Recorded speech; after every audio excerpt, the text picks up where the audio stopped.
1챕터 발단 순잔의 떡집. 새벽 4시, 아직 어둠이 짙게 깔린 종로 수복시장. 좁은 골목길 사이로 희미한 불빛 하나가 새어나오고 있었습니다. 40년째 같은 시간, 같은 자리에서 켜지는 그 불빛은 순잔의 떡집의 것이었죠.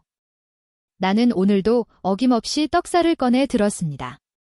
할아버지의 할아버지 때부터 전해 내려온 이 낡은 나무 도구는 세월의 흔적으로 반들반들했지만 여전히 선명한 문양을 품고 있었어요.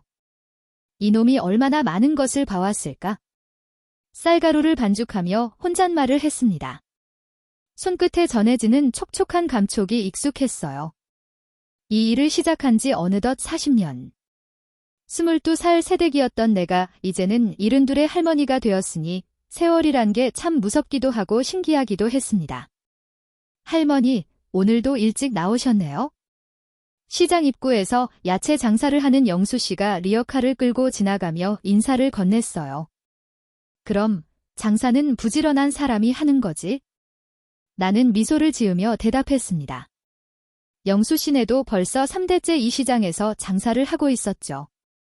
그의 할아버지와 아버지를 다 기억하는 나로서는 영수 씨가 아직도 어린아이처럼 느껴질 때가 있었어요. 시장이 조금씩 활기를 띠기 시작했습니다. 생선가게 주인장이 얼음을 부수는 소리, 정육점에서 고기 써는 소리, 반찬가게 아주머니들의 수다 소리가 어우러져 정겨운 아침 교향곡을 만들어냈어요. 나는 첫 번째 시루에 떡을 찌기 시작했습니다. 하얀 김이 모락모락 피어오르는 것을 보니 마음이 편안해졌어요. 오늘도 평범한 하루가 시작되겠구나. 그런데 바로 그때였습니다. 박순자 사장님 계십니까? 낯선 목소리에 고개를 들어보니 정장을 빼입은 젊은 남자 둘이 서 있었어요. 그들의 손에는 서류 봉투가 들려 있었고 표정은 사무적이면서도 어딘가 불편해 보였습니다. 저인데요. 무슨 일이시죠? 안녕하세요. 저희는 대한개발 직원입니다. 이번에 수복시장 일대가 재개발 구역으로 확정되었다는 통보를 드리러 왔습니다. 남자가 내민 서류를 받아든 순간 손이 미세하게 떨렸습니다. 재개발 사업 시행 통보서라는 제목이 선명하게 보였어요. 드디어 이날이 왔구나. 사실 재개발 소문은 몇 년 전부터 돌고 있었습니다. 하지만 그저 소문으로만 여기며 모두가 애써 외면해왔죠. 이 시장이 우리의 삶 그 자체였으니까요. 언제까지 나가야 하는 겁니까? 내 목소리는 의외로 담담했어요. 일단 6개월의 유예 기간이 있습니다. 그 안에 보상 협의를 마치고 이주하셔야 합니다. 보상이라? 40년 세월을 어떻게 보상한다는 거죠? 나도 모르게 튀어나온 말에 직원들은 당황한 기색을 보였어요. 그건 저희가 결정할 사항이 아니고요. 자세한 것은 다음 주에 있을 주민 설명회에서. 그들은 서둘러 자리를 떴습니다. 아마 다른 가게들도 돌아야 했겠죠. 나는 한동안 그 서류를 들여다보고 있었어요. 글씨들이 춤을 추듯 흐릿해졌다가 다시 선명해지기를 반복했습니다. 순자 언니, 무슨 일이야? 옆집 반찬가게 금순이가 걱정스러운 얼굴로 다가왔어요. 그녀의 뒤로 다른 상인들도 하나둘 모여들기 시작했습니다. 재개발. 통보서래. 내 말에 시장은 순식간에 술렁이기 시작했어요. 아니, 이게 무슨 날벼락이야. 우리가 뭘 잘못했다고. 여기서 쫓겨나면 우린 어디로 가란 말이야? 상인들의 목소리에는 분노와 두려움이 뒤섞여 있었습니다. 나는 조용히 떡살을 쓰다듬었어요. 이 오래된 나무 도구가 품고 있는 이야기들이 손끝으로 전해지는 것 같았습니다. 할아버지, 이제 어떻게 해야 할까요? 마음속으로 돌아가신 할아버지께 물었지만 대답은 들리지 않았어요. 다만 아침 햇살에 반짝이는 떡살의 문양이 무언가를 말하려는 것처럼 보일 뿐이었습니다. 점심시간이 되자 시장은 이미 재개발 소식으로 뒤숭숭했어요. 상인들은 삼삼오오 모여 대책을 논의했지만 뾰족한 수가 없었습니다. 순자 언니가 우리 중에 제일 오래 계셨으니까 언니가 대표로 나서주면 안 될까? 금순이의 제안에 다른 상인들도 고개를 끄덕였어요. 그래, 순자 씨가 제일 믿음직스러워.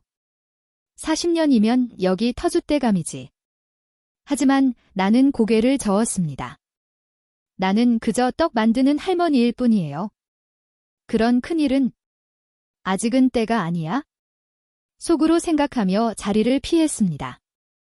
저녁이 되어 가게 문을 닫고 집으로 돌아왔어요. 작은 단독주택 2층, 나만의 공간으로 올라가자 긴장이 조금씩 풀렸습니다. 벽장 깊숙한 곳에서 오래된 나무 상자를 꺼냈어요. 먼지가 수북이 쌓인 그 상자는 40년 동안 한 번도 열어본 적이 없었습니다. 정말로 이걸 열어야 하는 때가 온 걸까? 상자 위에 손을 올려놓고 한참을 망설였어요. 그때 핸드폰이 울렸습니다. 화면에는 은지라는 이름이 떠 있었어요. 서울에서 대학원을 다니는 손녀였죠. 할머니, 저 은지예요. 잘 지내세요? 그럼 잘 지내지. 넌 공부는 잘하고 있니? 네, 그런데 할머니, 수복시장 재개발된다는 소식 들었어요. 뉴스에도 나왔던데. 은지의 목소리에는 걱정이 묻어났어요. 할머니 괜찮으세요? 제가 내려갈까요? 아니야, 괜찮아. 공부나 열심히 해. 전화를 끊고 나서 다시 나무 상자를 바라보았습니다. 창밖으로 보이는 수복시장의 불빛들이 하나둘 꺼지고 있었어요. 40년 동안 매일 봐온 그 풍경이 오늘따라 유독 애잔해 보였습니다. 이 평화를 지킬 수 있을까? 나는 떡살을 가슴에 품고 창밖을 바라보았어요. 어둠 속에서도 시장 골목길은 여전히 그 자리를 지키고 있었습니다. 마치 세월의 풍파를 견뎌온 노병처럼 묵묵히 제자리를 지키면서 말이죠. 그런데 그때 시장 입구에 검은 승용차 여러 대가 멈춰 서는 것이 보였어요. 정장 차림의 남자들이 우르르 내려 시장 안으로 들어갔습니다. 그들의 손에는 카메라와 측량 도구들이 들려 있었어요. 벌써 시작인가? 가슴 한구석이 서늘해졌습니다. 평범한 떡집 할머니로 살아온 40년. 그 세월이 이제 끝나가고 있다는 것을 직감했어요. 나는 천천히 나무 상자의 자물쇠에 손을 가져갔습니다.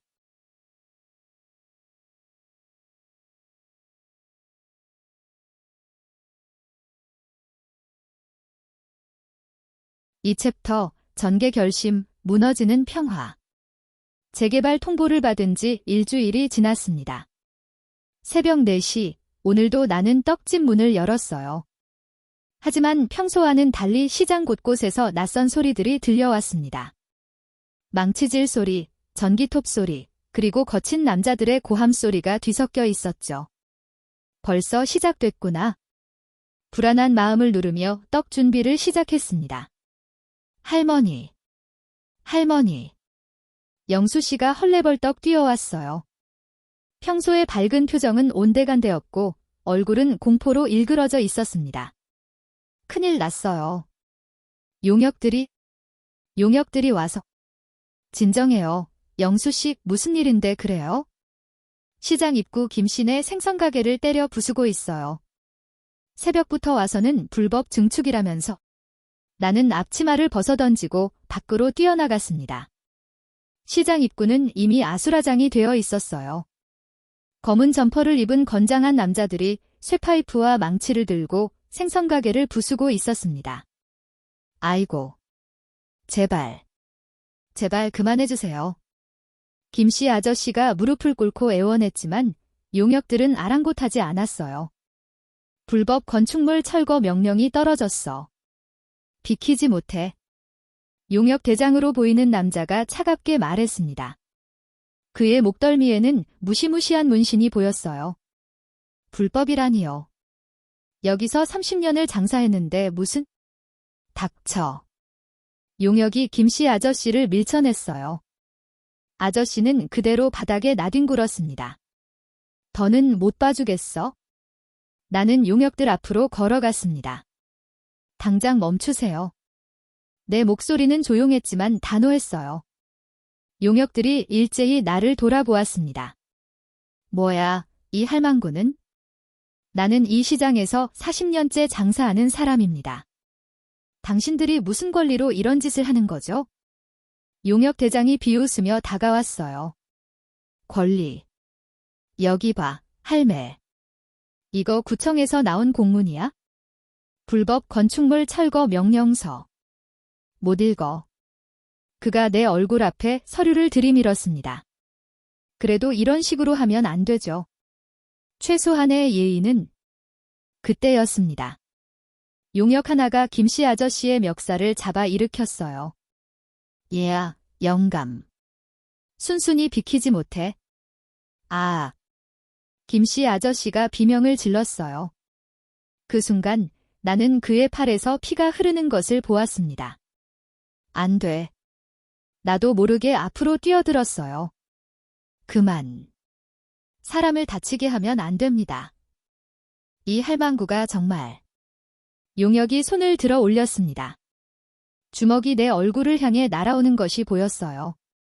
그 순간 시간이 느리게 흐르는 것 같았습니다. 이대로 맞을 수는 없지? 본능적으로 몸을 비틀었어요. 용역의 주먹이 허공을 갈랐습니다. 그는 당황한 표정으로 다시 주먹을 휘둘렀지만 나는 또 피했어요. 뭐야, 이 할매. 하지만 나는 더 이상 피하지 않았습니다. 그저 용역의 눈을 똑바로 바라보며 말했어요. 때려요. 70 넘은 할머니를 때리는 게 당신들 일이라면? 용역은 주먹을 들어 올린 채 멈췄습니다. 주변에 모여든 상인들과 주민들의 시선이 따가웠겠죠. 에이, 철수해. 용역 대장이 부하들을 이끌고 물러났어요. 하지만 떠나면서 으름장을 놓는 것을 잊지 않았습니다. 오늘은 경고야. 다음엔 가만 안 둬.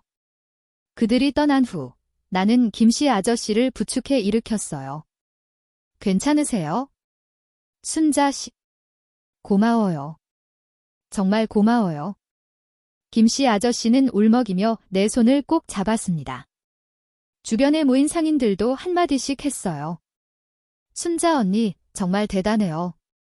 그 용역 놈들 표정 봤어요. 완전히 당황했잖아요. 역시 우리 시장의 터줏대감이야. 하지만 나는 전혀 기쁘지 않았어요.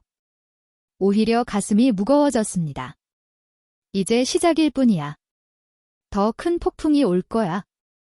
떡집으로 돌아온 나는 한동안 멍하니 앉아 있었어요. 손이 미세하게 떨리고 있었습니다. 아까 그 순간 몸이 저절로 움직였던 것이 신기하면서도 두려웠어요. 할아버지의 피가 아직도 내 안에 흐르고 있구나. 점심 무렵 시장 상인회 임시 모임이 열렸습니다. 좁은 회의실에 30여 명의 상인들이 빼곡히 모였어요.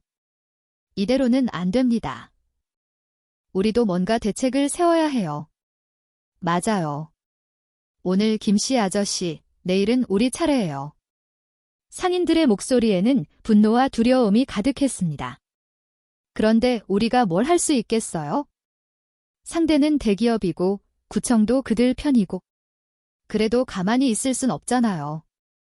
회의는 점점 격해졌어요. 서로 목소리를 높이며 싸우기 시작했습니다. 그때 누군가 말했어요. 순자 언니 생각은 어때요? 오늘 아침에 그렇게 용감하게 나서셨잖아요. 갑자기 모든 시선이 나에게 쏠렸습니다. 나는 잠시 침묵했다가 입을 열었어요.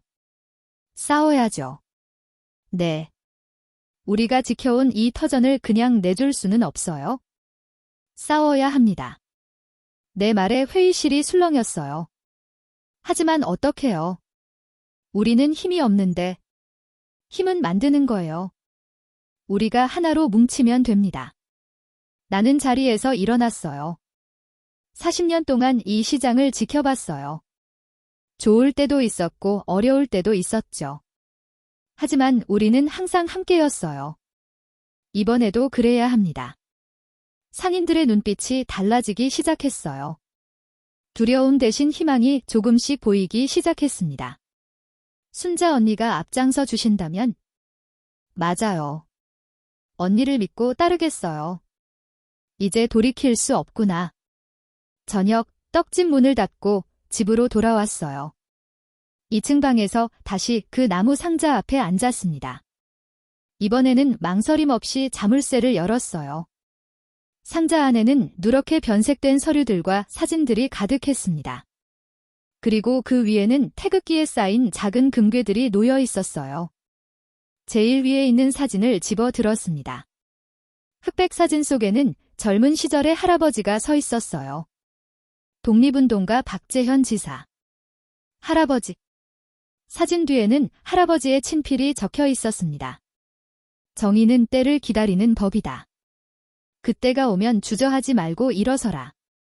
눈물이 볼을 타고 흘러내렸어요.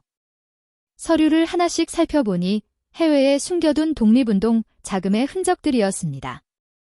스위스 은행 계좌, 일본 내 부동산, 미국 증권. 40년 전 할아버지가 남겨주신 유산이었죠. 이걸 써야 할 때가 온 건가? 그때 핸드폰이 울렸어요. 모르는 번호였습니다. 여보세요? 박순자 사장님이시죠? 저는 김영식 변호사입니다. 변호사님이요? 저는 변호사를 찾은 적이. 영조님께서 만약의 경우를 대비해 저희 할아버지께 부탁하신 일이 있습니다. 때가 되면 연락하라고 하셨죠. 심장이 쿵쿵 뛰기 시작했어요. 그때가 지금인가요? 네, 오늘 오전에 있었던 일을 들었습니다. 이제 움직이실 때인 것 같습니다. 나는 창밖을 바라보았어요. 어둠 속에서도 수복시장의 불빛들이 반짝이고 있었습니다. 내일 뵙겠습니다. 변호사님. 현명한 결정이십니다. 그럼 내일 오전 10시에 제 사무실로 오시면 됩니다. 전화를 끊고 나서 나는 떡살을 꺼내 들었어요. 낡은 나무의 감촉이 손끝에 전해졌습니다. 그 안에는 100년의 세월이, 우리 가족의 역사가 새겨져 있었죠. 할아버지, 이제 제가 싸울게요. 이 사람들을 지킬게요. 창밖에서 또다시 검은 차들이 시장으로 들어오는 것이 보였어요. 하지만 이제는 두렵지 않았습니다. 40년 동안 숨겨왔던 진짜 나를 꺼낼 때가 왔으니까요. 3챕터, 전개계획, 숨겨진 유산의 부활.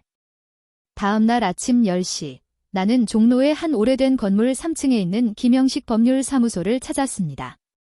문을 열고 들어서니 예상과는 달리 아담하고 소박한 사무실이 나타났어요. 화려한 대형 로펌과는 거리가 먼 동네 변호사 사무실 같은 분위기였죠. 어서 오세요, 박순자 여사님. 김영식 변호사가 일어나 정중히 인사했습니다. 40대 중반으로 보이는 그는 온화한 인상이었지만 눈빛만은 예리했어요. 앉으세요. 차 한 잔 드시겠습니까? 괜찮습니다. 바로 본론으로 들어가죠. 나는 가방에서 어제 밤 상자에서 꺼낸 서류들을 조심스럽게 꺼냈어요. 김 변호사의 눈이 반짝였습니다. 이것들이 내 오 할아버지가 남기신 것들입니다. 40년 동안 한 번도 건드리지 않았어요. 김 변호사는 서류를 하나하나 꼼꼼히 살펴보기 시작했어요. 그의 표정이 점점 진지해졌습니다. 놀랍습니다. 이 자산들이 그대로 보존되어 있다니. 현재 가치로 환산하면 그는 계산기를 두드리더니 숨을 들이켰어요. 최소 500억 이상입니다. 500억. 숫자가 너무 커서 실감이 나지 않았어요. 하지만 여사님, 이 자산을 움직이려면 복잡한 절차가 필요합니다. 특히 해외 자산은 얼마나 걸릴까요? 빠르면 한 달, 하지만 그 전에 할 수 있는 일들이 있습니다. 김 변호사는 서랍에서 또 다른 서류철을 꺼냈어요. 사실 저희 할아버지도 박재현 지사님과 함께 독립운동을 하셨습니다. 그래서 전국에 흩어진 독립운동가 후손들의 네트워크를 관리하고 있죠. 네트워크요. 네, 법조계, 정계, 재계, 언론계. 각 분야에서 조용히 활동하고 있는 분들이 많습니다. 모두 조상님들의 뜻을 이어받아 정의를 위해 일하고 계시죠. 희망이 보이기 시작했어요. 그분들이 도와주실까요? 당연합니다. 이미 연락을 취했고 모두 적극적으로 돕겠다고 하셨어요. 김 변호사는 노트북을 열어 화면을 보여주었습니다. 수십 명의 이름과 직책이 빼곡히 적혀 있었어요. 우선 언론 쪽부터 움직이겠습니다. 대한개발의 비리를 파헤칠 기자들이 이미 대기 중이에요. 비리요. 낸 최도준 대표는 깨끗해 보이지만 파보면 먼지가 많이 날 겁니다. 특히 정치권과의 유착, 불법 로비. 역시 그랬구나. 그리고 법적으로도 대응하겠습니다.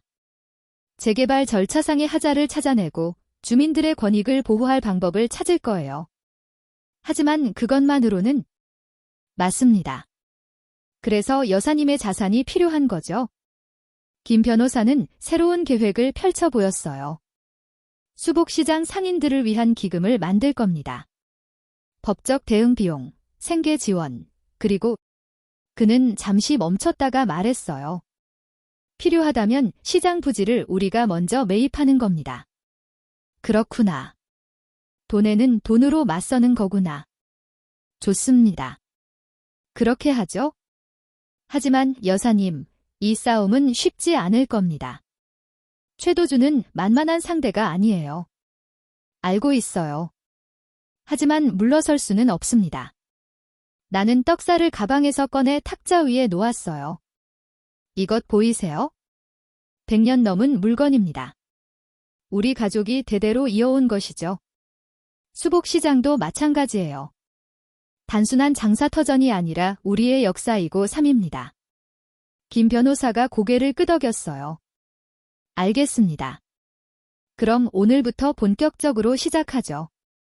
사무실을 나와 시장으로 돌아오는 길 핸드폰이 울렸어요. 은지였습니다. 할머니. 지금 뉴스 보고 있어요. 뉴스. 무슨 일이니? 수복시장 강제 철거 현장이 뉴스에 나왔어요. 할머니가 용역들 앞에 서신 것도 찍혔고요. 벌써. 할머니 괜찮으세요? 다치신 곳은 없고요. 괜찮아. 걱정하지 마. 제가 내려갈게요. 이번 주말에. 아니야. 공부에 집중해. 할머니는 정말 괜찮으니까? 하지만 은지는 쉽게 물러서지 않았어요. 할머니, 혹시 제가 도울 일 없을까요? 저도 뭔가 하고 싶어요. 우리 은지가 많이 컸구나. 그럼 SNS 같은 거 할 줄 아니? 당연하죠. 제가 SNS 전문가예요. 그럼 수복시장을 알리는 일을 해줄 수 있겠니? 우리가 어떤 곳인지, 왜 지켜야 하는지. 네. 당장 시작할게요. 수복시장을 지켜주세요. 캠페인을 만들어 볼게요. 전화를 끊고 시장에 도착하니 분위기가 어제와는 달랐어요. 상인들이 모여서 뭔가를 열심히 만들고 있었습니다. 순자 언니. 여기 좀 봐요. 금순이가 손을 흔들었어요. 가까이 가보니 수복시장을 지켜주세요라고 쓴 현수막을 만들고 있었습니다. 우리도 가만히 있을 수 없잖아요. 언니가 용기를 보여주셨는데 다른 상인들도 한마디씩 했어요. 맞아요. 우리도 뭔가 해야죠. 내일 구청 앞에서 시위도 할 거예요. 다들 깨어나고 있구나.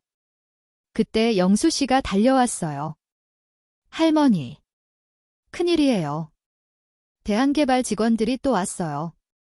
시장 입구로 가보니 정장 차림의 남자들이 서 있었어요. 그중 앞에 선 사람이 말했습니다. 박순자 사장님이시죠? 저는 대한개발 최도준 대표입니다. 최도준. 드디어 나타났구나. 50대 중반의 최도준은 깔끔한 외모에 자신감 넘치는 표정을 하고 있었어요. 하지만 그의 눈빛에는 차가운 계산이 도사리고 있었죠. 직접 오셨네요. 네, 어제 있었던 불미스러운 일에 대해 사과드리려고요. 용역 직원들이 너무 과했던 것 같습니다. 그의 말은 정중했지만 진심은 아니었어요. 그래서요. 단도직입적으로 말씀드리죠. 사장님이 이 시장의 실질적인 리더 같으신데 우리와 협상하시는 게 어떻습니까? 협상이요. 네, 다른 상인들보다 2배. 아니, 3배의 보상금을 드리겠습니다. 대신 다른 상인들을 설득해 주세요. 날 매수하려는 거구나. 거절하겠습니다. 다시 한번 생각해 보세요. 이런 기회는 다시 오지 않습니다. 제 대답은 변하지 않을 겁니다. 최도준의 표정이 굳어졌어요. 후회하실 겁니다. 후회는 당신이 하게 될 거예요. 우리는 한동안 서로를 노려보았어요. 최도준이 먼저 시선을 돌렸습니다. 좋습니다. 그럼 법대로 하죠. 그가 떠난 후 상인들이 모여들었어요. 순자 언니, 괜찮아요. 저 인간이 최도준이었어? 무서운 사람 같던데. 나는 상인들을 둘러보며 말했어요. 여러분, 이제부터가 진짜 시작입니다. 단단히 준비하세요. 그날 저녁, 떡집에서 비밀 회의가 열렸어요. 김영식 변호사와 함께 온 사람들이 있었습니다. 언론인, 시민단체 활동가, 은퇴한 판사, 그리고 현직 국회의원까지. 박순자 여사님, 뵙게 되어 영광입니다. 그들은 모두 독립운동가의 후손들이었어요. 우리 조상님들이 나라를 위해 싸우셨듯이 이제 우리가 서민들을 위해 싸울 때입니다. 수복시장은 단순한 재개발 문제가 아닙니다. 자본의 횡포에 맞서는 상징적인 싸움이 될 거예요. 회의는 밤늦게까지 이어졌어요. 구체적인 계획들이 하나둘 세워졌습니다. 언론 플레이, 법적 대응, 시민운동, 정치적 압박. 이제 돌이킬 수 없다. 끝까지 가는 거다. 모두가 떠난 후 나는 혼자 떡살을 바라보았어요. 오래된 나무에 새겨진 문양들이 촛불에 비쳐 춤을 추는 것 같았습니다. 할아버지, 보고 계시죠? 손녀가 드디어 싸움을 시작했어요. 창밖에는 별이 빛나고 있었어요. 내일은 더 큰 폭풍이 몰아칠 것입니다. 하지만 이제는 혼자가 아니었어요. 100년의 시간을 넘어 이어진 정의의 불꽃이 다시 한번 타오르기 시작했으니까요. 4챕터, 전개 변수, 새로운 세대의 합류. 일주일 후, 수복시장은 전국적인 관심을 받기 시작했습니다. 은지가 만든 SNS 캠페인 수복시장을 지켜주세요는 놀라운 속도로 퍼져나갔어요. 특히 어제 올린 영상은 하룻밤 사이에 조회수 100만을 넘겼죠. 할머니. 대박이에요. 댓글 좀 보세요. 주말을 맞아 내려온 은지가 핸드폰을 들이밀었어요. 우리 동네에도 이런 시장이 있었는데 재개발로 사라졌어요. 할머니 멋있으세요. 응원합니다. 자본의 횡포에 맞서는 진짜 영웅. 이렇게 많은 사람들이 할머니, 그런데 이상한 댓글도 있어요. 악플러들 같은데.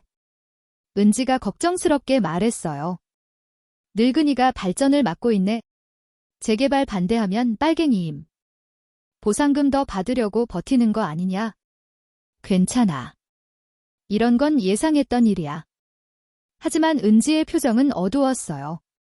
할머니, 사실 제가 더 조사해봤는데요. 이 악플들이 조직적이에요.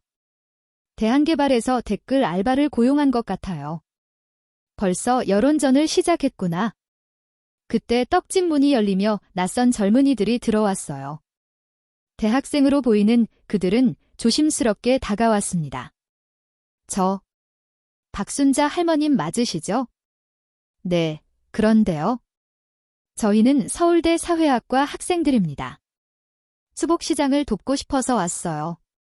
그들 뒤로 더 많은 젊은이들이 들어왔어요. 저희는 연세대에서 왔습니다. 고려대 법대생들도 왔어요. 이화여대 언론정보학과입니다. 순식간에 떡집이 젊은이들로 가득 찼어요. 은지가 놀란 표정으로 말했습니다. 이 사람들, 제 영상 보고 온 거예요. SNS에서 수복시장 지킴이 모임을 만들었는데 벌써 회원이 5,000명이 넘었어요. 젊은 세대가 움직이기 시작했구나. 할머님, 저희가 뭘 도와드릴까요? 한 학생이 열정적으로 물었어요. 저희는 법률 지원팀을 만들었어요. 저희는 미디어 팀이에요. 다큐멘터리를 만들 거예요. 저희는 시위 기획팀입니다. 그들의 눈빛은 반짝이고 있었어요. 마치 수십 년 전 민주화 운동 때의 젊은이들처럼. 고맙습니다. 정말 고마워요. 내 목소리가 떨렸어요. 하지만 이 싸움은 쉽지 않을 거예요. 위험할 수도 있고, 알고 있습니다. 하지만 이건 단순히 시장을 지키는 문제가 아니잖아요. 우리 사회의 정의를 지키는 일이에요. 한 학생의 말에 다른 학생들도 고개를 끄덕였어요. 그때 밖에서 소란이 일어났습니다. 뭐야, 이 젊은 것들은. 최도준이 부하들을 이끌고 나타난 거였어요. 그의 표정은 당황과 분노로 일그러져 있었습니다. 박순자. 이게 당신이 하는 짓이요? 철없는 애들을 선동해서? 선동이 아니에요. 이 젊은이들이 스스로 온 거예요. 웃기지 마.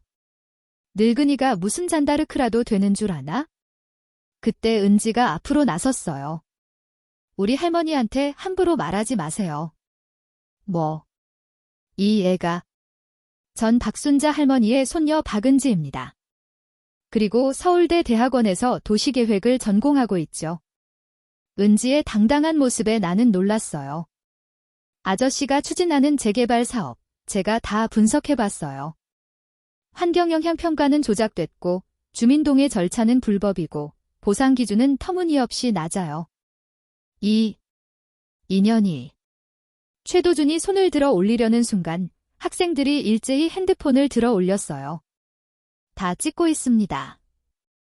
폭력 쓰시면 바로 생중계합니다.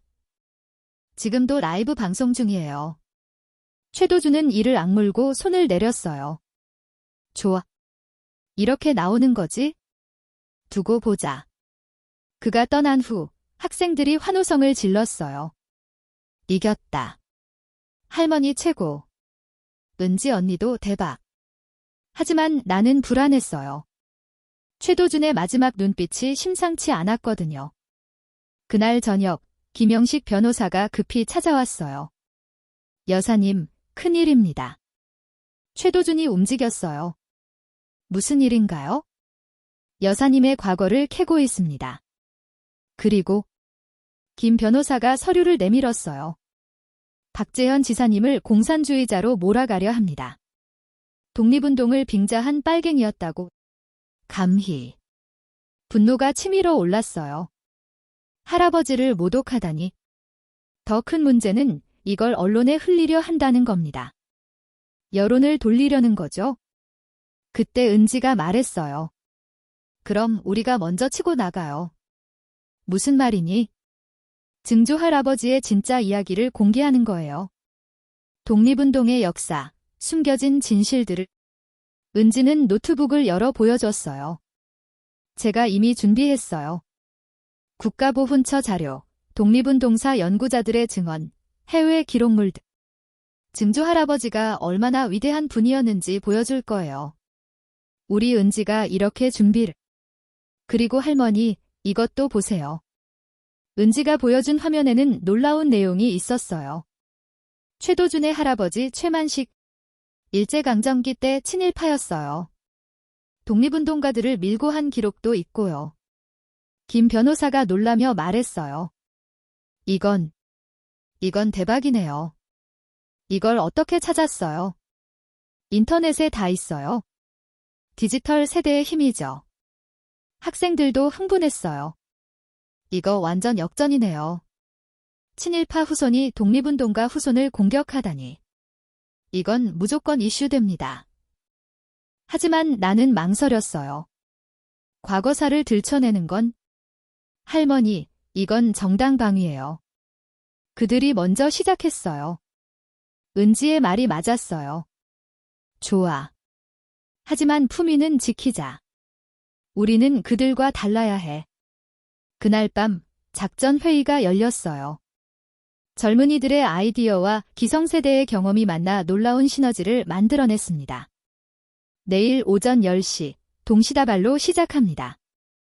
SNS, 유튜브, 언론 보도 동시 진행. 오프라인 시위도 함께요.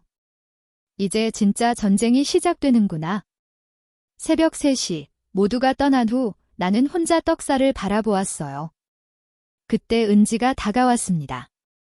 할머니, 안 주무세요? 은지야, 너도 자야지. 할머니, 사실 무서워요. 제가 너무 나댔나 싶기도 하고. 나는 은지를 꼭 안아주었어요. 괜찮아. 할머니가 있잖아. 할머니는 안 무서우세요? 무섭지. 하지만 더 무서운 건 아무것도 하지 않는 거야. 은지가 내 품에서 고개를 끄덕였어요. 할머니, 저 자랑스러워요. 할머니가 제 할머니라는 게. 할머니도 내가 자랑스러워. 창밖에는 새벽의 어둠이 걷히고 있었어요. 곧 새로운 날이 밝을 것입니다. 그리고 그날은 수복시장의 운명을 결정짓는 중요한 날이 될 거예요. 할아버지, 이제 은지까지 합류했어요. 3대가 함께 싸우게 됐네요. 떡살의 문양이 새벽빛에 반짝였습니다. 마치 승리를 예언하는 것처럼. 5챕터, 위기전환점, 숨겨진 진실의 폭로. 디데이 아침 10시. 전국이 수복시장을 주목하고 있었습니다. 은지가 올린 폭로 영상 친일파 후손 vs 독립운동가 후손. 76년 만의 대결은 단 2시간 만에 조회수 500만을 돌파했어요. 할머니. 실시간 검색어 1위예요. 언론사에서 취재 요청이 쏟아지고 있어요. 하지만 나는 불안했습니다.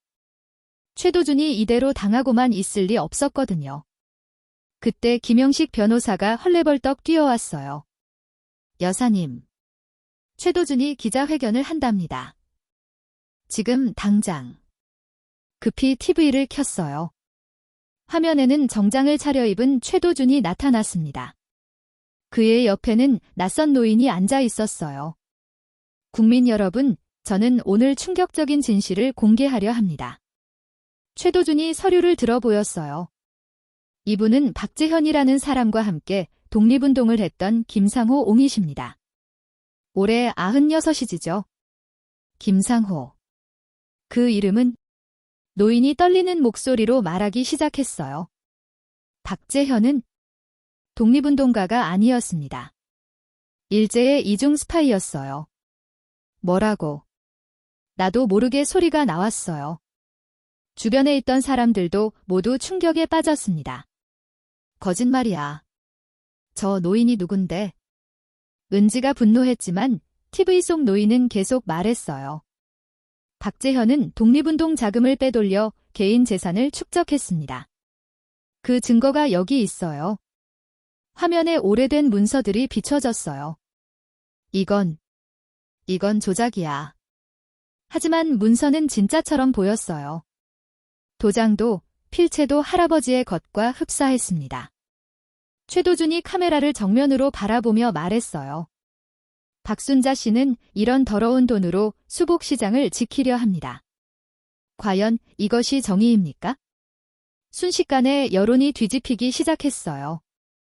헐. 이게 진짜면 완전 사기잖아. 독립운동가인 줄 알았는데 친일파였단. 박순자 할머니한테 속았다. 할머니. 은지가 울먹이며 나를 바라봤어요. 학생들도 당황한 표정이었습니다.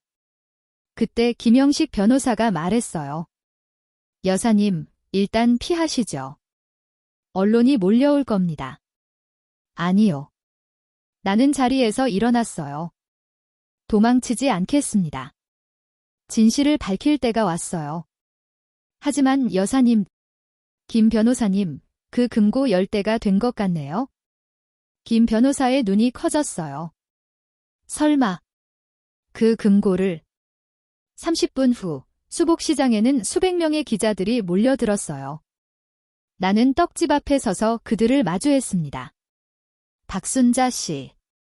김상호 옹의 증언에 대해 어떻게 생각하십니까? 정말 박재현이 친일파였습니까? 숨겨진 재산의 출처는 뭡니까? 질문이 쏟아졌지만 나는 침착하게 말했어요. 여러분께 보여드릴 것이 있습니다. 김 변호사가 가져온 낡은 금고를 열었어요. 그 안에는 수십 년 동안 봉인되어 있던 문서들이 있었습니다. 이것은 1945년 8월 15일 광복 직후 미군 정청에서 발행한 문서입니다. 나는 문서를 높이 들어 보였어요. 박재현 지사 특별 공로 인정서. 그리고 여기 일제가 작성한 극비 문서도 있습니다. 요주의 인물 박재현, 체포 최우선 순위 1급. 기자들이 술렁거렸어요. 그리고 이것이 가장 중요합니다. 마지막 문서를 꺼냈어요. 김상호의 진짜 정체를 보여주는 일제 경찰 문서입니다. 본명 가네코 산스케. 일제 특별고등경찰 소속. 뭐라고요? 저 노인이 일제 경찰이었다고요? 폭탄 선언이었어요. 김상호는 광복 후 신분을 세탁하고 독립운동가 행세를 했습니다. 그리고 진짜 독립운동가들을 음해하고 다녔죠. 증거는 더 있었어요. 여기 할아버지가 남긴 일기가 있습니다. 1944년 3월 15일 오늘도 가네코가 찾아와 회유했다. 목숨을 걸고 거절했다. 은지가 노트북을 들고 나왔어요. 저도 찾았어요. 미국 국립문서보관소 자료입니다.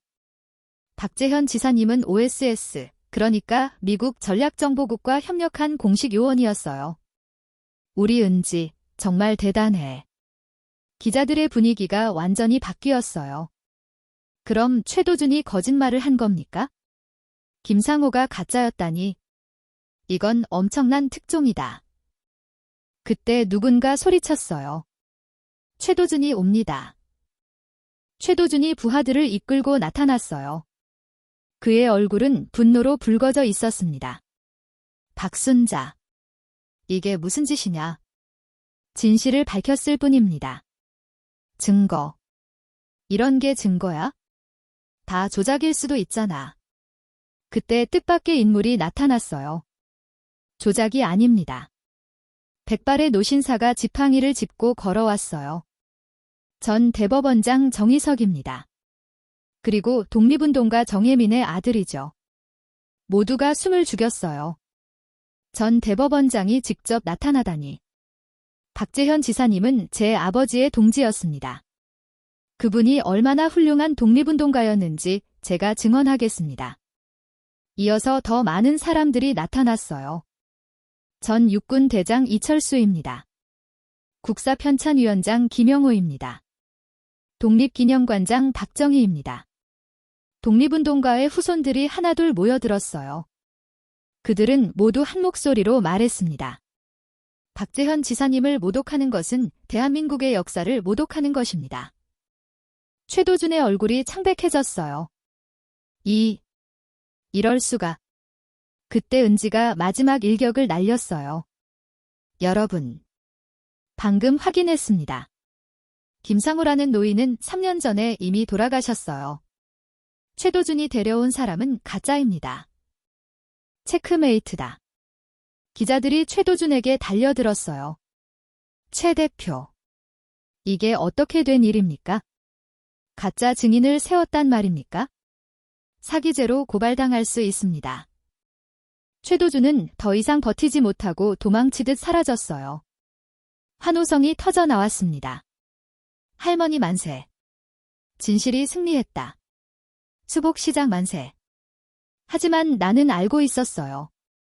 이건 끝이 아니라 시작일 뿐이라는 것을.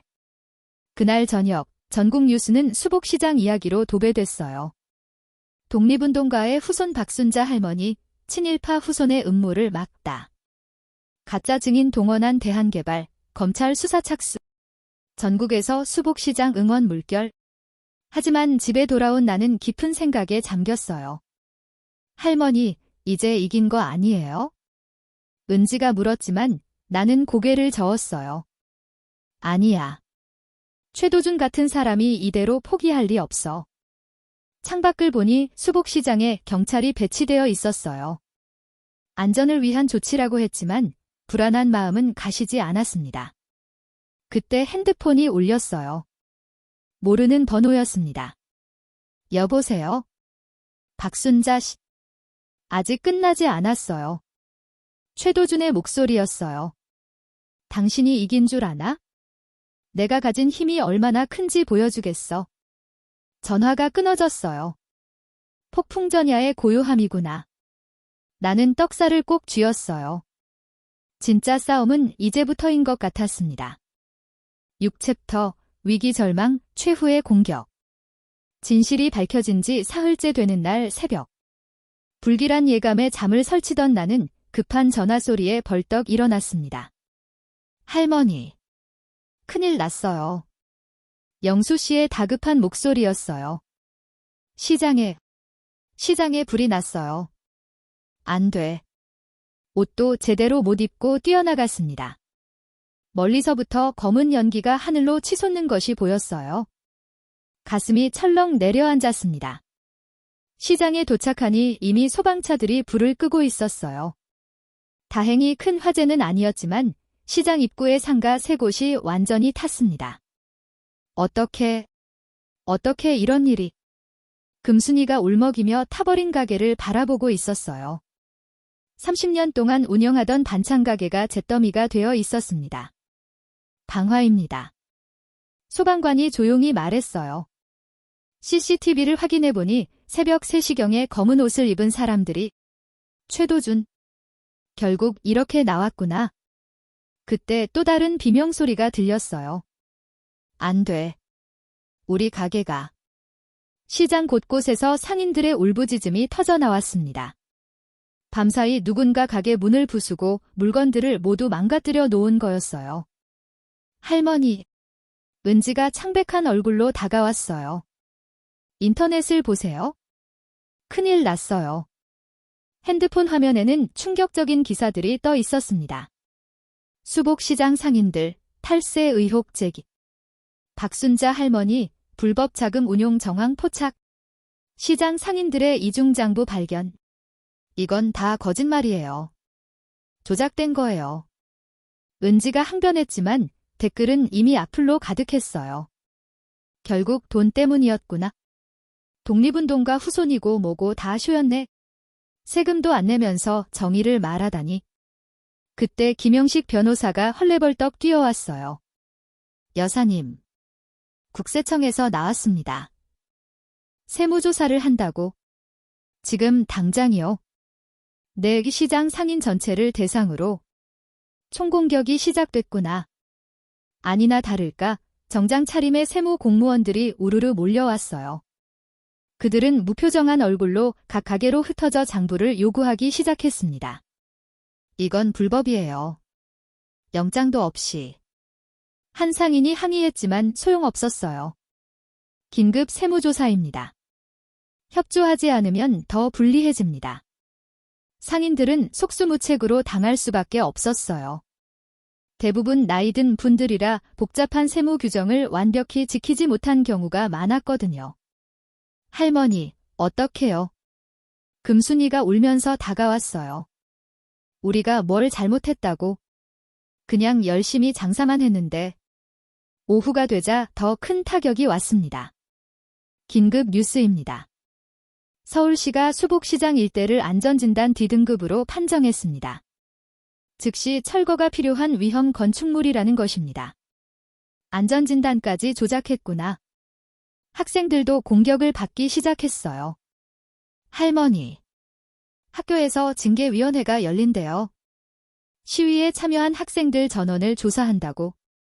장학금도 취소된대요. 하나둘 학생들이 떠나기 시작했습니다. 부모님의 압력, 학교의 압박을 견디지 못한 거였어요. 죄송해요, 할머니.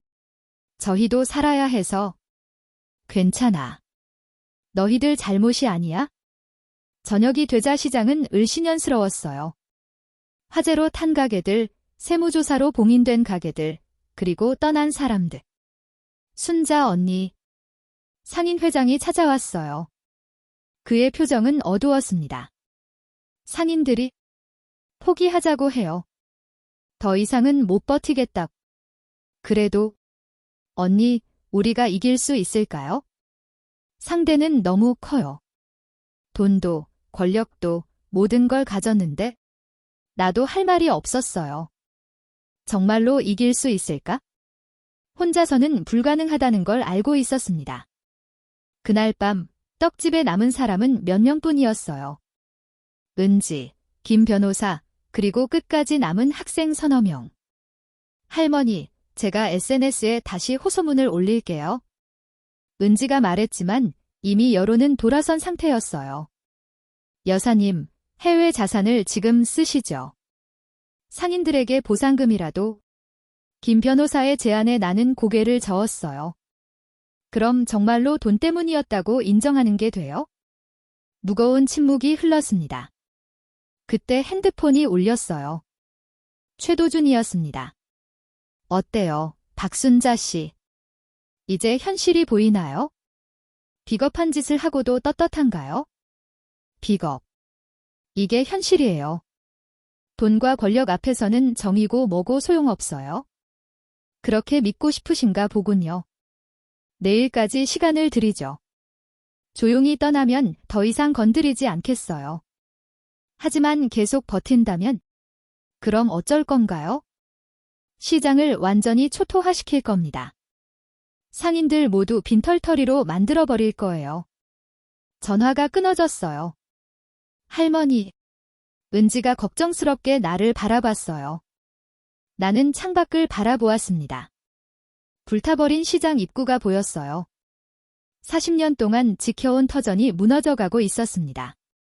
할아버지, 저도 이제 한계인 것 같아요.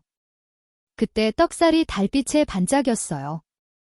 오래된 나무에 새겨진 문양이 무언가를 말하려는 것 같았습니다. 아직 끝나지 않았어요. 내 목소리는 작았지만 단호했어요. 할머니, 내일 아침 마지막으로 떡을 만들 거예요. 40년 동안 해온 것처럼. 하지만 할머니, 위험해요.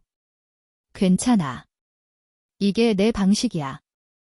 그날 밤 나는 오랜만에 깊은 잠에 빠졌어요. 꿈속에서 할아버지를 만났습니다.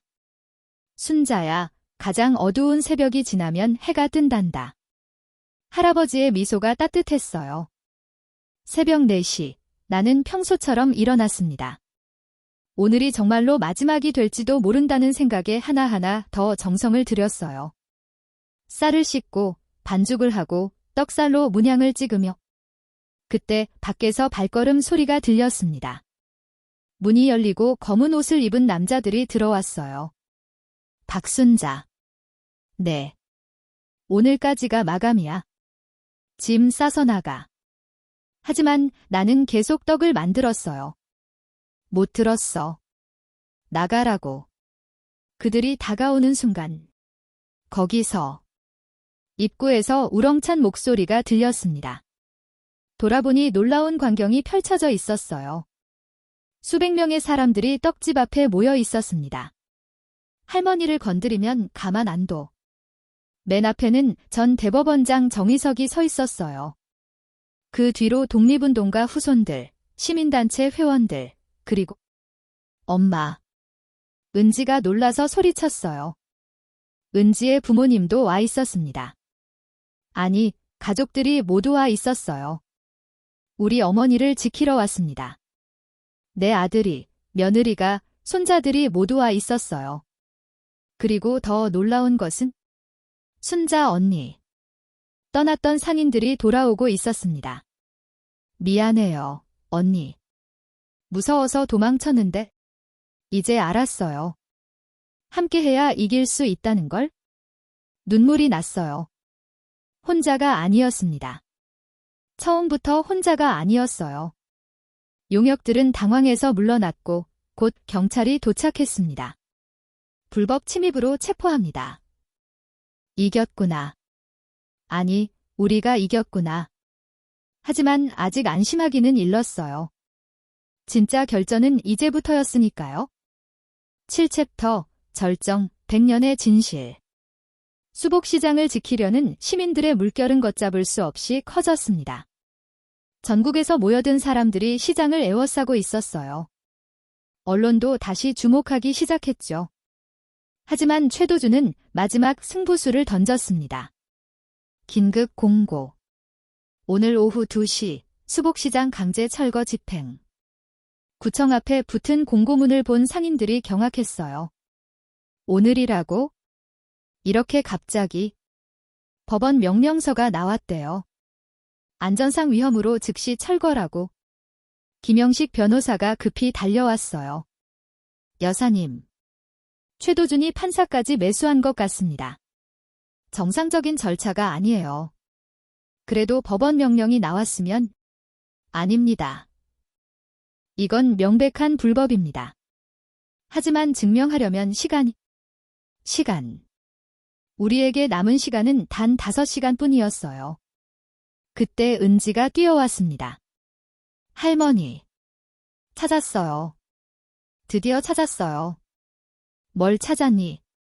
최도준 집안의 진짜 비밀이요. 은지가 노트북을 펼쳤어요. 화면에는 일제강점기 문서들이 가득했습니다. 최도준의 증조할아버지 최만식. 단순한 친일파가 아니었어요. 일제의 특별자금 관리인이었대요. 특별자금. 독립운동가들에게서 빼앗은 재산을 관리하는 역할이었어요. 그리고 은지의 손이 떨렸어요. 박재현 할아버지의 재산도 최만식이 빼앗으려 했대요. 하지만 실패했고 그 문서가 여기 있어요. 문서에는 충격적인 내용이 적혀 있었습니다. 박재현의 숨겨진 금괴 500개, 위치 불명. 반드시 찾아낼 것. 할머니, 이거 혹시... 나는 고개를 끄덕였어요. 맞아. 그 금괴들이 우리 집 지하에 있어? 모두가 숨을 죽였어요. 그럼 최도준이 재개발을 고집한 진짜 이유가 수복시장 지하 어딘가에 숨겨진 독립운동 자금을 찾기 위해서였군요. 김 변호사가 말했어요. 퍼즐 조각이 맞춰지는 순간이었습니다. 100년 전 빼앗지 못한 것을 이제 와서 빼앗으려는 거였어? 분노가 치밀어 올랐어요. 이걸 공개하면 최도준은 끝이에요. 은지가 흥분했지만 나는 고개를 저었어요. 아니야. 이것만으로는 부족해. 물증이 필요해. 그때 정희석 전 대법원장이 다가왔어요. 박 여사님, 혹시 그 금괴들을 보여주실 수 있습니까? 하지만 그럼 정말로 돈 때문이라고. 아닙니다. 이제 진실을 밝힐 때입니다. 100년 동안 숨겨온 진실을. 나는 깊은 숨을 쉬었어요. 할아버지, 이제 때가 온 것 같습니다. 좋습니다. 모두 따라오세요. 우리 집 지하실로 향했어요. 40년 동안 한 번도 열지 않았던 비밀 공간이었죠. 먼지 쌓인 벽돌을 하나씩 빼내자 숨겨진 공간이 나타났습니다. 세상에. 모두가 경악했어요. 금괴들이 가득 쌓여 있었습니다. 하지만 더 놀라운 것은 그 옆에 있는 문서들이었어요. 이건 독립운동 자금 사용 내역서? 김 변호사가 문서를 살펴보며 놀랐어요. 1920년부터 1945년까지 모든 자금이 어떻게 쓰였는지 상세히 기록되어 있습니다. 상해 임시정부 지원금, 독립군 무기 구입비, 가족 생계비. 할아버지는 단 한 푼도 개인적으로 쓰지 않았어요. 모든 것이 독립운동을 위해 쓰였다는 증거가 여기 있었습니다. 그리고 이것 보세요. 은지가 또 다른 문서를 발견했어요. 최만식이 일제에 보낸 보고서예요. 박재현을 고문했으나 끝까지 자금 위치를 밝히지 않음. 가족을 위협했으나 소용없음. 눈물이 났어요. 할아버지가 얼마나 큰 고통을 견뎠는지 이제야 알게 되었습니다. 여사님, 이 증거들을 가지고 기자회견을 합시다. 정전 대법원장이 제안했어요. 철거 집행 직전에 모든 것을 공개하는 겁니다. 오후 1시 수복시장 한복판에 특별 기자회견장이 마련되었어요. 전국의 언론이 모였고 생중계도 시작되었습니다. 나는 떡살을 손에 들고 단상에 올랐어요. 국민 여러분, 오늘 저는 100년 동안 숨겨져 있던 진실을 공개하려 합니다. 금괴를 하나 들어 보였어요. 이것은 독립운동 자금입니다. 일제가 빼앗으려 했지만 끝까지 지켜낸 우리의 역사입니다. 그리고 문서들을 공개했어요. 여기 증거가 있습니다. 최도준의 집안이 어떻게 독립운동가들을 탄압했는지, 그리고 지금도 그 야욕을 버리지 못하고 있는지. 현장이 술렁거렸어요. 그때 최도준이 부하들을 이끌고 나타났습니다. 거짓말이다. 다 조작이다.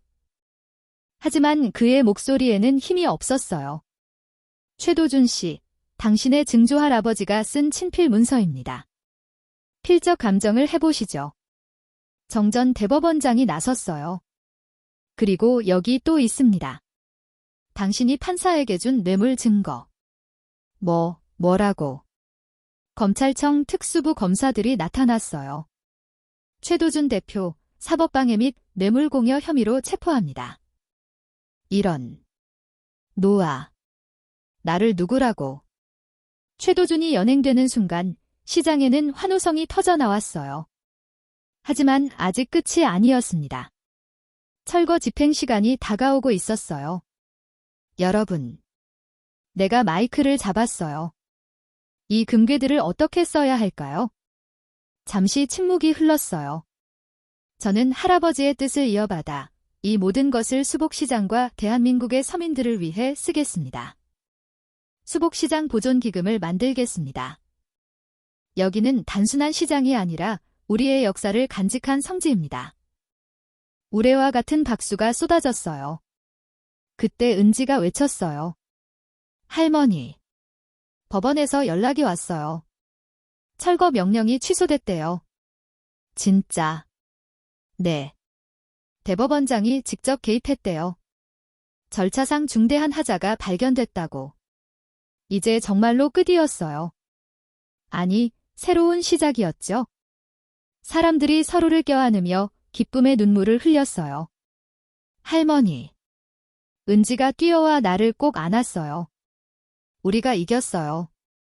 정말로 이겼어요. 나는 하늘을 올려다보았어요.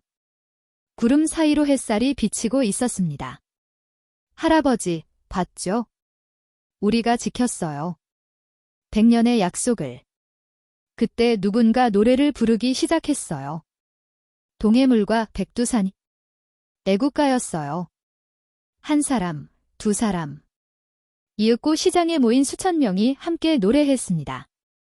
나는 떡살을 가슴에 품고 함께 노래했어요. 100년 전 할아버지가 꿈꾸던 나라. 자유롭고 정의로운 나라.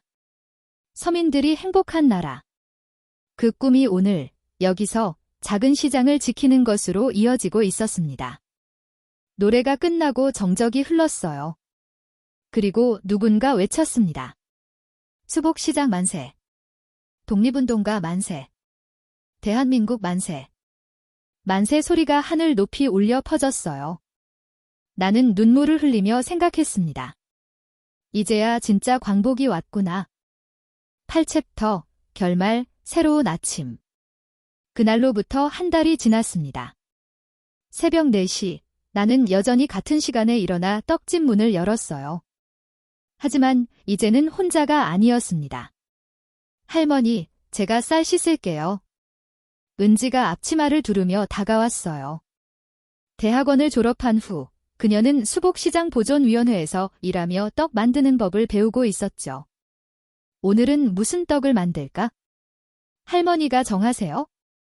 전 다 좋아요. 우리는 나란히 서서 떡을 만들기 시작했어요.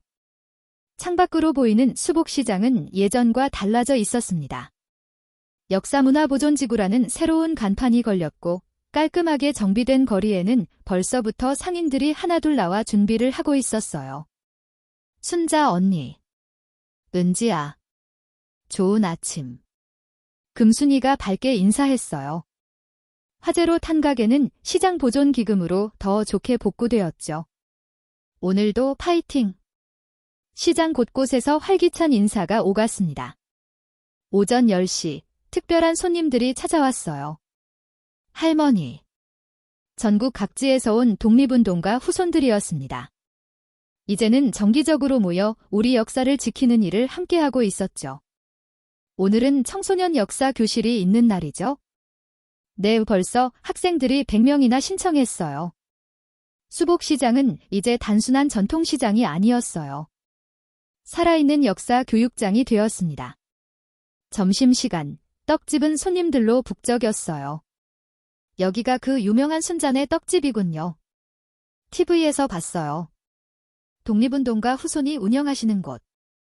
전국에서 찾아온 관광객들이 줄을 서서 기다리고 있었어요. 할머니, 사인해주세요. 한 청년이 책을 내밀었어요. 수복시장의 기적이라는 제목의 책이었죠. 은지가 쓴 우리들의 이야기였습니다. 이런 걸 왜? 할머니는 제 영웅이에요. 쑥스러웠지만 마음이 따뜻해졌어요. 오후 3시, 떡집 2층에 마련된 박재현 독립운동 기념관에 올라갔습니다. 작은 공간이지만 할아버지의 일생과 독립운동의 역사를 한눈에 볼 수 있도록 꾸며놓았어요. 할머니, 오늘도 오셨네요. 기념관을 관리하는 김영식 변호사가 인사했어요. 그는 이제 변호사 일을 줄이고 역사 보존 활동에 전념하고 있었죠. 오늘 방문객이 벌써 200명을 넘었어요. 다행이네요. 많은 사람들이 역사를 기억해주니. 전시된 사진들을 둘러보다가 한 장 앞에서 멈췄어요. 할아버지가 독립운동 동지들과 함께 찍은 사진이었죠. 그들의 눈빛은 희망으로 빛나고 있었습니다. 할아버지, 이제 당신들의 꿈이 이루어지고 있어요. 저녁 무렵 시장 한복판에서 작은 축제가 열렸어요. 수복시장 문화제라는 이름으로 매주 금요일마다 열리는 행사였죠. 할머니, 여기 앉으세요. 은지가 준비한 특별석에 앉았어요. 무대에서는 젊은이들이 전통 공연을 선보이고 있었습니다. 관객석에는 남녀노소가 어우러져 즐거운 시간을 보내고 있었어요. 순자 씨. 누군가 불러 돌아보니 뜻밖의 사람이었어요. 최도준 씨. 석방된 최도준이 서 있었습니다. 예전의 오만함은 사라지고 초췌한 모습이었어요. 사과하러 왔습니다. 제가 잘못 살았어요. 조상의 죄를 되풀이하며 살았죠. 정말 죄송합니다. 그는 깊이 고개를 숙였어요. 한동안 말이 없다가 나는 조용히 말했습니다. 과거는 바꿀 수 없어요. 하지만 미래는 바꿀 수 있죠. 감사합니다. 이제부터라도 제대로 살겠습니다. 최도준이 떠난 후 은지가 다가왔어요. 할머니, 용서하신 거예요? 증오는 증오를 낳을 뿐이야. 할아버지도 그걸 원하지 않으셨을 거야? 밤 9시 시장이 문을 닫을 시간이 되었어요. 하지만 떡집에는 아직 불이 켜져 있었습니다. 할머니, 내일 메뉴는 뭐로 할까요? 글쎄, 내가 정해보렴. 그럼 무지개떡이요. 희망의 무지개처럼 7가지 색으로. 은지의 제안에 미소가 지어졌어요. 정리를 마치고 집으로 돌아가는 길, 우리는 나란히 걸었습니다. 할머니, 행복하세요? 그럼. 너는? 저도요. 세상에서 제일 행복해요. 수복시장의 불빛들이 하나둘 꺼지고 있었어요. 하지만 내일 아침이면 다시 환하게 켜질 것입니다. 그리고 사람들의 웃음소리로 가득 찰 거예요. 집에 도착해 2층으로 올라갔어요. 창가에 서서 밤하늘을 올려다보니 별들이 반짝이고 있었습니다. 떡살을 꺼내 손에 쥐었어요. 100년의 세월을 견뎌온 이 작은 나무 도구가 이제는 더 이상 무겁게 느껴지지 않았습니다. 할아버지. 별들 사이로 할아버지의 미소가 보이는 것 같았어요. 잘했다, 순자야. 정말 잘했어. 바람이 불어와 커튼을 살랑이게 했어요. 그 바람에는 떡지는 냄새, 시장의 활기, 사람들의 웃음소리가 실려 있었습니다. 나는 떡살을 가슴에 품고 미소 지었어요. 내일도 새벽 4시에 일어날 것입니다. 떡을 만들고 사람들을 맞이하고 이야기를 나눌 거예요. 평범한 일상이지만 그 안에 특별한 의미가 있다는 것을 이제는 압니다. 우리가 지킨 것은 단순한 시장이 아니었어요. 역사였고 정의였고 희망이었습니다. 그리고 무엇보다 사람과 사람 사이의 따뜻한 마음이었죠. 창밖에서 새벽을 알리는 첫 번째 참새 소리가 들려왔어요. 또 다른 하루가 시작되고 있었습니다. 수복시장의 새로운 아침이. 우리 모두의 새로운 시작이. 끝. 에필로그. 5년 후. 증조할머니. 이거 보세요. 5살 된 증손자가 뛰어왔어요. 손에는 작은 떡이 들려 있었습니다. 내가 만든 거예요. 엄마가 가르쳐줬어요. 은지가 엄마가 되어 아이에게 떡 만드는 법을 가르치고 있었어요. 정말 잘 만들었네. 우리 준이가 5대째 떡을 만드는구나. 아이는 해맑게 웃으며 내 품에 안겼어요. 수복시장은 이제 유네스코 문화유산으로 등재되었고 순잔의 떡집은 그 중심에서 여전히 사람들을 맞이하고 있었습니다. 떡살은 이제 은지의 손으로 넘어갔어요. 그리고 언젠가는 준이에게로 전해지겠죠. 100년, 200년이 지나도 이 이야기는 계속될 것입니다. 사랑과 정의와 희망의 이야기가